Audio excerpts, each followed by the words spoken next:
बिहार में पहले चरण का अंतिम दौर आते आते बिहार में चौतरफा सियासी जंग छिड़ गई है।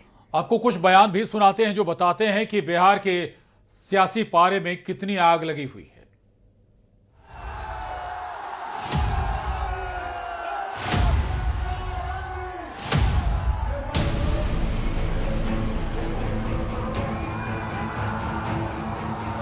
पहले चरण का अंतिम दौर आते आते बिहार में चौतरफा सियासी जंग छिड़ गई है।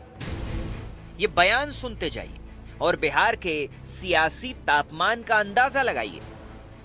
यही कांग्रेस थी, कहती थी कि राम तो हुए ही नहीं। यही आरजेडी थी जो राम मंदिर की रथ यात्रा को रोकती थी। समाजवादी पार्टी है जो राम भक्तों पर गोली चला करके अयोध्या को लौलुहान करती है। आज मोदी जी का नेतृत्व है, भव्य राम मंदिर का निर्माण हो गया। सुनने में आया है कि एक पड़ोसी आए थे, कोई पड़ोसी, एक रंगा पड़ोसी, एक रंगा है वो कभी बहुरंगी लोगों को स्वीकार नहीं कर सकते हैं। आप राम मंदिर को लेकर ही वोट मांगते हो तो मैं मस्जिद पर टिप्पणी क्यों करूं? भगवान दिल में होता है, श्रद्धा में होता है।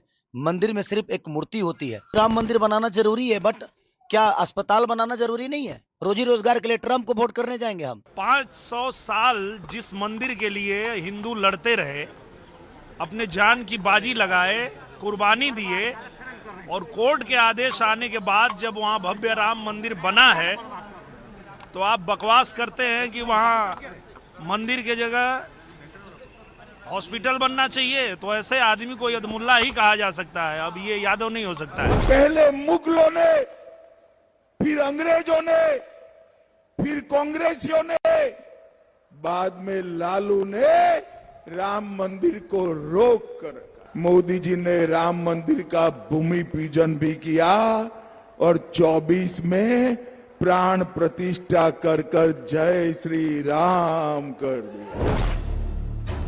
अब सवाल ये उठ रहा है कि वोटिंग की तारीख करीब आते आते क्या चुनाव सनातन की धुरी पर घूमने लगा है?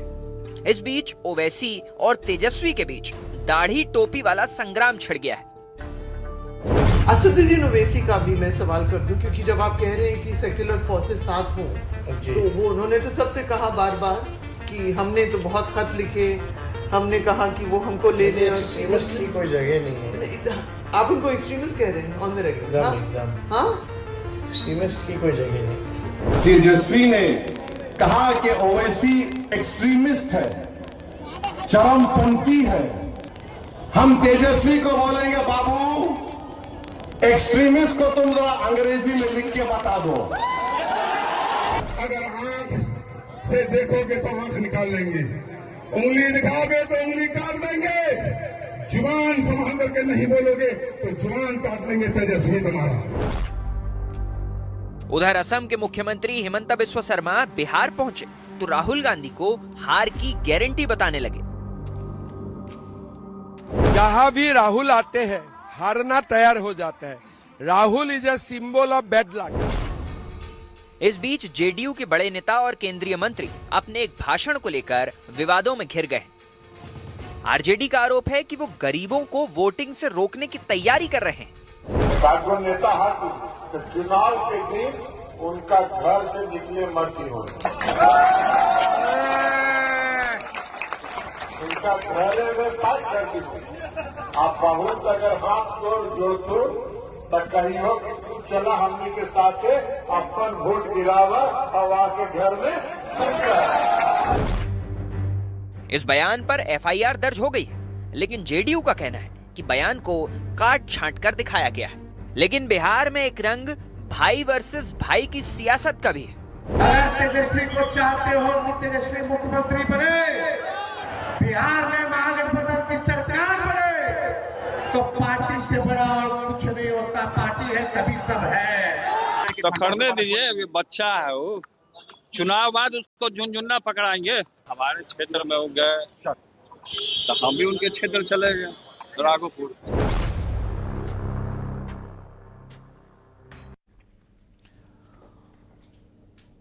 एमपी चुनाव आयोग की तरफ से एसआईआर की प्रक्रिया की शुरुआत हो चुकी है, लेकिन अब मामले पर सियासत उबल पड़ी है। कांग्रेस ने जहां इस मामले में जल्दबाजी के साथ प्रक्रिया करने के आरोप लगाए हैं और कहा है कि ये प्रयास वन नेशन वन इलेक्शन की तरफ जा रहे हैं या वोटर लिस्ट के पुराने घोटाले साफ करने के लिए किया जा रहा है। कांग्रेस ने चुनाव आयोग पर भी सवाल उठाए, तो वहीं बीजेपी ने कहा कि नियम के तहत प्रक्रिया पूरी की जा रही है। और कांग्रेस को आदत है संवैधानिक संस्थाओं पर सवाल उठाने की।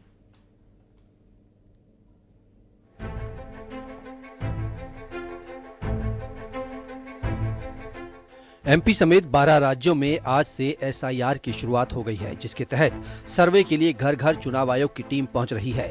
मतदाताओं से जानकारी ली जा रही है। जानकारी के लिए बूथ लेवल ऑफिसर यानी BLO फॉर्म के साथ घर घर पहुंच रहे हैं।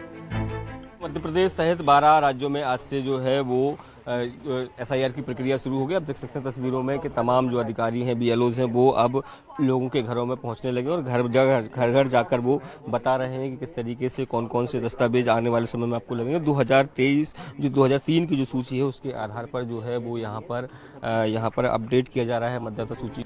बताया जा रहा है कि मतदाताओं को फॉर्म में पूरी जानकारी भरकर 3 से 4 दिनों के भीतर जमा कराना होगा, जिसके बाद वोटर लिस्ट में सुधार किया जाएगा।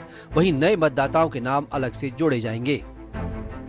फॉर्म जो भारत निर्वाचन आयोग द्वारा जो निर्धारित प्रपत्र है वो डिस्ट्रीब्यूशन किया जा रहा है।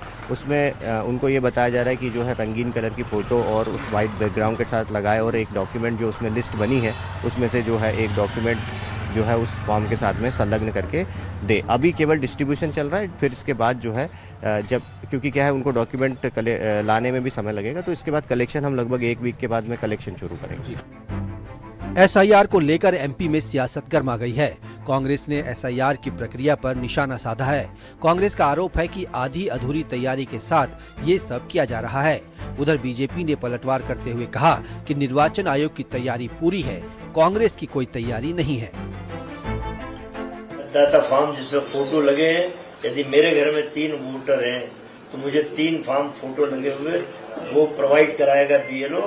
किसी भी BLO के पास फॉर्म नहीं है, किसी को अभी फॉर्म दिए ही नहीं गए और आपने कार्यक्रम जारी कर दिया और प्रोपोगंडा किया।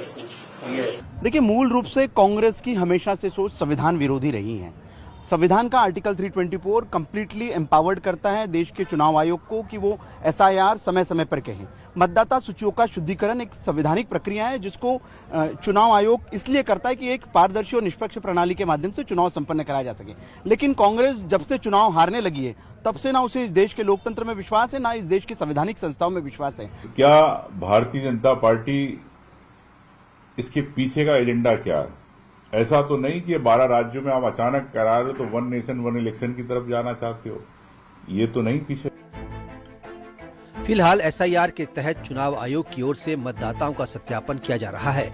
4 दिसंबर तक मतदाताओं के घर जाकर BLO वेरिफिकेशन का काम करेंगे। उसके बाद नई वोटर लिस्ट जारी की जाएगी।